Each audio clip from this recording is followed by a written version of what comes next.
அதாவது அவர் ஃபர்ஸ்ட்டு குற்றச்சாட்டே வந்து என்ன சொல்றாருன்னா, என்ன பேசுறதுக்கு அனுமதிக்க முடியாத அளவுல மைக் ஆஃப் பண்ணி இது பண்ணாங்கன்னு. இத நம்ம வந்து எப்படி ப்ரூஃப் பண்ண முடியும்னா, பண்ண முடியாது.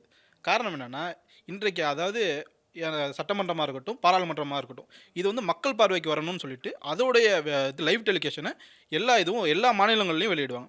ஆனா தமிழ்நாட்டுல மட்டும் அது வந்து டிஎம்கே ஐடி விங் மாரி மாறிடுச்சோ அப்படிங்கிற ஒரு கேள்வி உண்டாயிடுச்சு. அதில அவங்க எவ்வளோ பெரிய அரசியல் பண்றாங்கன்னு பாருங்க. இந்த வடிவேலு ஜோக்ல சொல்ற மாரி, "உன்கிட்ட ஓப்பனிங்லாம் நல்லா இருக்கு. ஃபினிஷிங் சரியில்லையாப்பான்ற" மாரி, ஆளுநர் உள்ள வராரு. அவர வந்து மேல தாளம்லாம் வச்சு பூங்கொத்து குடுத்து வரவேற்கிறாங்க. அதெல்லாம் மக்களுக்கு காட்டுறாங்க. ஸோ, அப்போ மக்களுக்கு என்ன ஒரு ஒப்பீனியன் ஏற்படும்? ஓகே, தமிழக அரசு இத சரியா தான் கையாள்றாங்க அப்படின்னு. அதுக்கப்புறம் நேரலைய கட் பண்ணிட்டு, நேரடியா டக்குன்னு வெளில போறத மைக்கையும் கட் மட்டும் பண்ணிட்டு இல்ல வெளிய போறத மட்டும் போட்டு வெளிய காட்டுறாங்க. போறது. அதுலேருந்து நேரா எங்க வருதுன்னா, முதலமைச்சரோட உரைக்கு தான் அந்த திரும்ப லைவ் ஸ்டார்ட் ஆகுது. அதுவரைக்கும் உள்ள என்ன நடந்ததுங்கிறத யாரும் பார்க்கல. யாரும் என்ன நடந்ததுன்னு ஒருவேள ஆளுநருக்கு மைக் ஆஃப் பண்ணப்பட்டதா? இல்ல அவர் என்ன சொல்ல வந்தாரு? அவர் உரையை வாசிக்க வந்தப்போ இவங்க தடுத்தாங்களா? இது எதுவுமே மக்களுக்கு தெரியாது.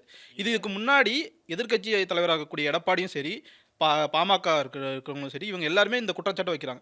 எங்களோட உரை வந்து முழுமையா மக்களுக்கு போய் சென்றடைய மாட்டுது. இப்ப என் தொகுதியில நான் கேட்ட கேள்விய நான் மக்கள்ட்ட இந்த மாரி நான் கேட்டுருக்கேன்னு காமிக்கிறதுக்கு கூட நான் வந்து அந்த லைவ்ல என்னோட ஸ்பீச் இல்லங்கிற மாரி பல வாட்டி இந்த குற்றச்சாட்டு வச்சிருக்காங்க. இந்த கேவலமான ஒரு நிலைமை சார். இந்தியாவுல வந்து பல கட்சிகள் ஆட்சி பண்ணுது. மம்தா பானர்ஜி ஆட்சி பண்றாங்க. அ வ இங்க வந்து தெலுங்கானால காங்கிரஸு, கர்நாடகால காங்கிரஸு, பிஜேபி வந்து பல மாநிலங்கள்ல பிஜேபி, கேரளால கம்யூனிஸ்ட்ன்னு எல்லா இடத்துலயுமே இந்த ஆட்சி வேற வேற கட்சிகள் ஆட்சி பண்றாங்க. எந்த சட்டமன்றத்திலயும் இந்த மாதிரியான இந்த கேமராவ ஆஃப் பண்றது, எதிர்க்கட்சி தலைவர் பேசுறதையே காட்டாம இருக்கிறது.